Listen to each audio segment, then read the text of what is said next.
I'm live, and today I'm really excited about what I'm going to talk about because following your passion is my passion. And so that's what I've been doing, but I can't say that I've always been doing it. So actually, I'm going to start by telling you that before I got on the internet, actually that's what I was doing. I was following my passion. And one of my passions is music, and I'm a Grammy nominated songwriter. And another one of my passions is, oh, hi Harry, nice to see you here. Let's see, no, I'm not putting on any masks. It's saying I can put on a mask and give myself a fun look. No thanks. Hi Lisa. Okay, so I'm talking about following your passion. And I was a copy editor. I've always liked, writing and writing books and writing songs, and it's always come back to me for writing. But when I got on the internet, I found that there were, number one, a lot of different ways to make money. I'm sure you found that too. Hi, Lisa. And so what happens is, you're trying this and you're trying that, and, how can I make a six-figure income? And so, if you're as lucky as I was, I got on and I learned how to do that. At that time, Teleseminar Secrets was the big deal with Alex Mandosian, and I just started doing what he said, and I started making money really fast. Hi, Jan, nice to see you. And the first few years, it was great. And, we were just doing better and better. We were living, right across the street from the beach in Redondo Beach, driving a Mercedes, living in a two-story, with a loft and lots of sunlight and beautiful and everything. And then a whole lot of stuff happened. And, as they say, the shit hit the fan. And, the recession hit, and a lot of other things happened, but the main thing was that I wasn't happy. Okay, that's the bottom line. I wasn't happy. And I know there are a lot of entrepreneurs out there that are not happy. Okay, Lisa, thanks. I love this topic. I know this is really, really an important topic, let me tell you. This is the key. So, the truth is there are lots of ways to be successful. And so what happens is, though, people will get on the internet and they start chasing the money. I mean, that's what I did. It was a combination. I wasn't really chasing the money in the beginning. I really was enjoying it and I was having fun. But when I got to the point where it wasn't fun anymore, that's where it really became an issue for me. And part of the problem is that I'm a creative person. And what happens is creative people get bored. Okay, and so as I said, I started with Teleseminar Secrets, and so you're doing a lot of teleseminars, and it's fun at first. And then what happened was webinars came in. Okay, oh hi Latrell, nice to see you, finally seeing me live, yay, hi Richard. Yeah, so webinars came in, and so then I started doing lots of webinars. But, and I have a signature program. It's called the 3 Days to eBook Cash workshop. And I literally have done that workshop 30 times. And so what happened was after a lot of time is that you just go, is this all there is? I'm just doing the same thing over and over and over. And then what happened for me was I started taking on more projects because I'm doing this new and that new. And then all of a sudden I got myself in a place where I got overwhelmed because I had too many new things and nothing was finished. And I realized that, that's really easy to do when you're a creative person, because you're always looking at the next new thing. And what I learned about myself was I had to relearn to finish stuff, because in the beginning I was finishing stuff. But the other thing I had to learn was that, perfectionism works two ways. One is you want to do the best you can, but the other is it can take you way too long because you're trying to do it perfectly, or you set up these blocks in your head because you think you can't do it because you can't do it perfectly. So, and then the other thing that happens is when you're creative is you want to keep creating and you don't really want to market, or you want to be a writer and you don't really want to be a marketer, right? Yeah, Jan says that's so true. And so these are the things that really trip us up. And, I was sitting there for years, in the middle years, feeling like, oh my God, there is just something wrong with me. Why can't I do this? I'm smart and it's not working and I'm unhappy. It wasn't that I wasn't making money. I wasn't making as much money as I'd been making earlier on, but number one, because I just didn't want to do it. So I wasn't willing to do what it took to do it. But, but the other thing was just going, what's wrong with me? What's wrong with me? Why isn't this working? And I'll tell you, sometimes it's really hard, A, for creative people, but B, for smart people. Because when you're smart, sometimes you overthink it. And the other thing that happens is you can be really good at a lot of different things, and then you go, well, I don't know what to do, because maybe you're not really figuring out what your passion is, but you're just, feeling like, well, I've got to do this or I got to do that. And that really is a lot of what happened to me was, well, I see the other people that I started with and they're making this much money and I should be, or, and so what are they doing? Well, I should be doing what they're doing, but what they're doing isn't making me happy. I never got in anything just to make money. I mean, I've always had to be happy or I'm not going to make money. Now, I've done things I was happy doing and not made money, like in the music business, because it was really hard to make money if you didn't have the right connections and the stars didn't align. I came really close many times. And then, of course, the whole, music business changed and everybody who's a songwriter pretty much got screwed and music became, free. But that's another story. But anyway, so, one of the things that really got me thinking about this too lately, not just my own story, but I'm working with a client right now. And I've known her for years. And when I first met her, I thought she was brilliant. And we did a seminar that I've often given away as a bonus because it was like one of the best interviews I'd ever done, because she's brilliant. Oh, hi, Mike. Nice to see you. And so, and so I thought, okay, she's brilliant. She's doing great, whatever. And she was. But she came to me because she was not happy. And when I talked to her, it was so interesting because her story was pretty much identical to mine, in the sense that she was brilliant at what she does. She had the ability to make tons of money. She knew how to make tons of money, and she was not happy because that's not what she wanted to do. She wanted to be a writer, but she wasn't sure, but she needed some income coming in from somewhere. And if you want to just be a writer, it takes time to build up a community and build up enough books and whatever so that you can just make your money from books. Well, what can happen is, which is what happened to me, was when you're consulting all the time and you're helping other people all the time, it's like the cobbler's kids have no shoes. I never had time to really get my stuff done. I got a couple books up on Amazon and then they got out of date, and then I haven't been, I've been trying to get back to, I'm actually working on one of them right now, to redo them. And then I realized, oh, guess what? When you're in internet marketing and you write books, and they say, do it once and you're done. Well, no, because they have to be updated every so often. And I've even had situations where literally in, like with LinkedIn, I mean, I just finished a course on LinkedIn and boom, LinkedIn goes and changes the whole thing, right? So, when you're in those kinds of niches, you do have to update things. You do. So then you have to think about, well, what kind of books could I do? I'm getting a little bit off the topic, but I'll just give you my take on this. Is what kind of books could I do that I'm going to be passionate about, that are going to be done, where you do it once and it's done and it's not going to change. Like, human behavior doesn't change. Falling in love doesn't change. Things like that. So, those are the kinds of things that you can think about. But the point is that if you want to be a writer, it's definitely, more difficult, and it takes a certain kinds of, strategies. And when I got on the internet, I wanted to be a writer, and then I found out I was a really good coach, and I really love coaching and I love writing. So for me, it's a balance. But as I started to tell the story, this woman wanted to be a writer, but she was trying to figure out how to do her business. But every time she'd start doing the business, that thing in your chest that just gets tight because you really don't want to do this.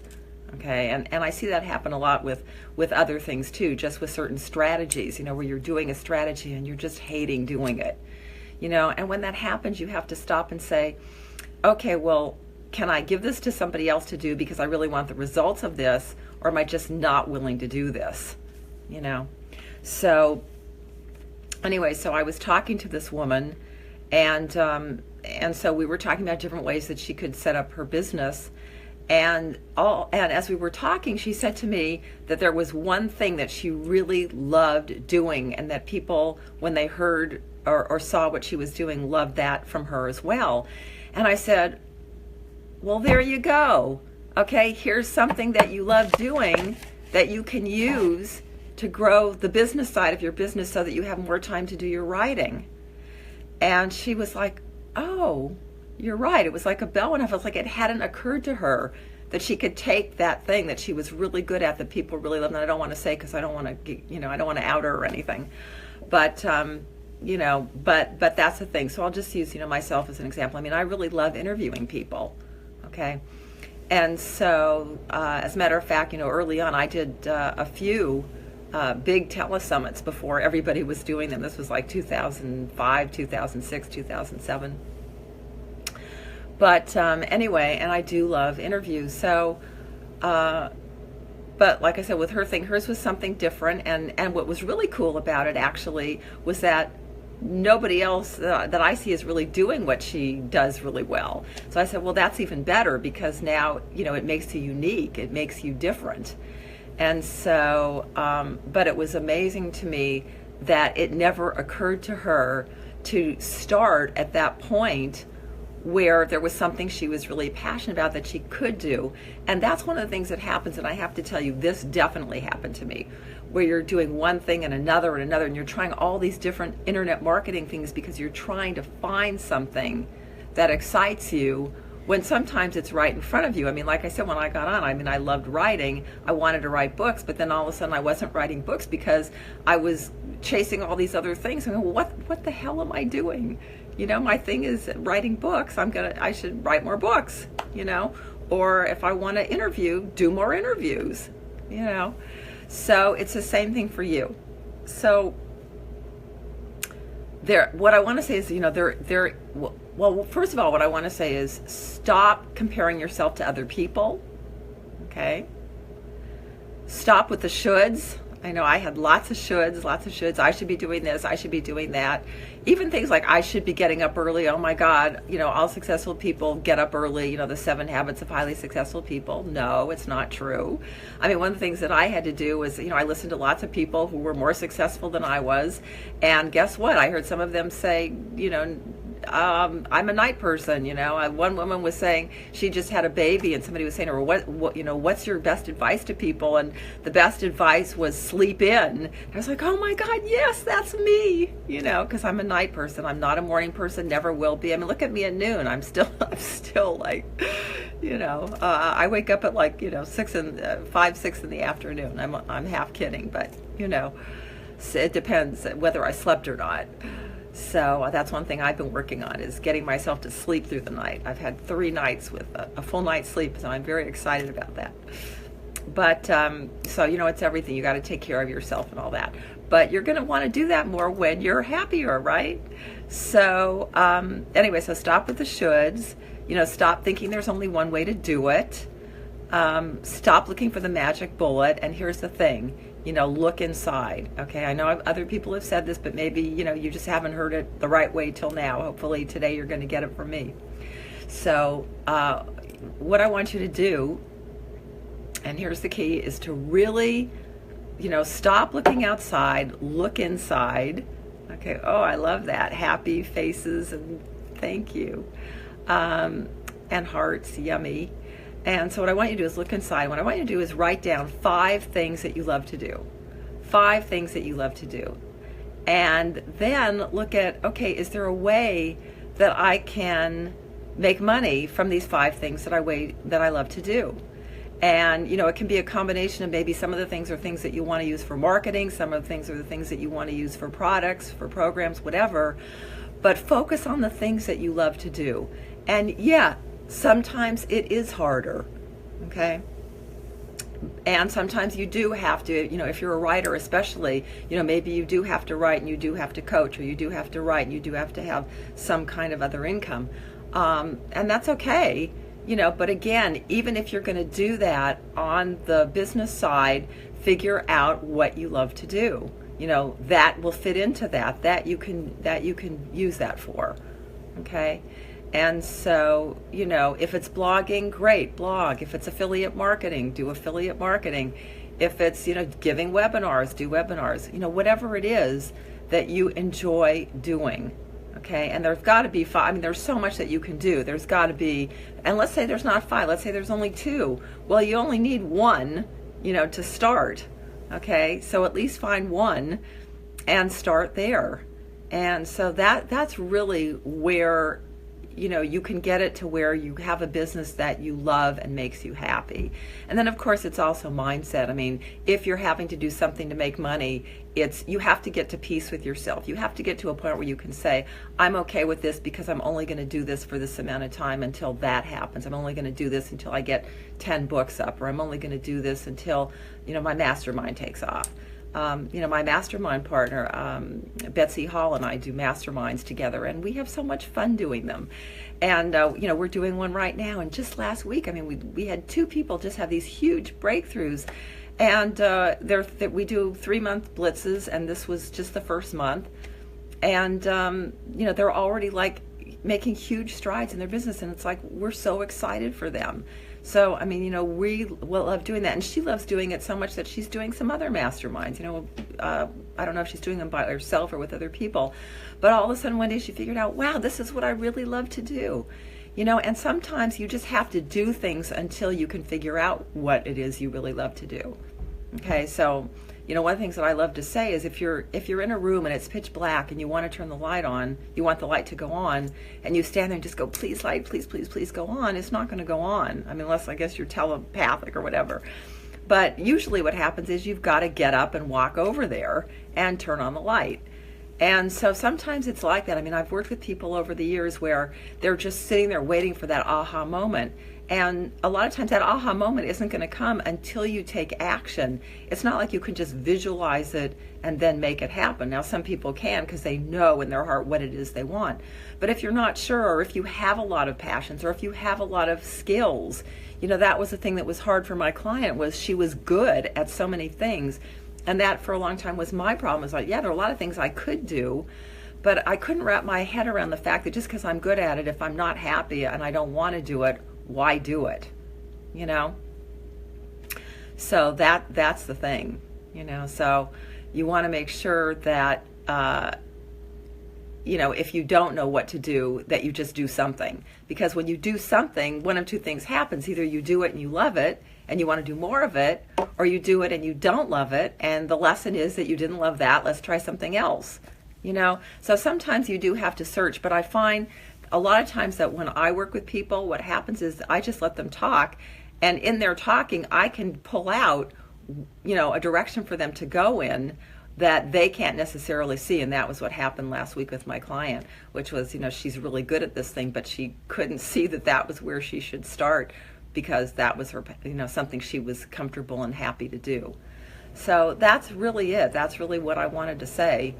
Anyway, if anybody wants help, or if you're having trouble looking, figuring out exactly what those things are that are really going to move your business forward fast, where your passion is with your skills and what you can do that's going to get you moving fast, I'd love to have a conversation with you. I can give you some tips, some strategies, just listen to you, pull something out of you that's going to help you, and there's no obligation to do anything. So to do that, you can go to http://ellenlikes.com/schedule free consult. ellenlikes.com/schedule free consult. We also have a group, a private group, and that's at facebook.com/groups/bestseller business blueprint. You're welcome to join us. All you have to do is ask to join, and you can get in, and it's just a great group of people, marketing, joint venturing, getting feedback, doing book reviews for each other, and just basically supporting each other. So you're welcome to join us there.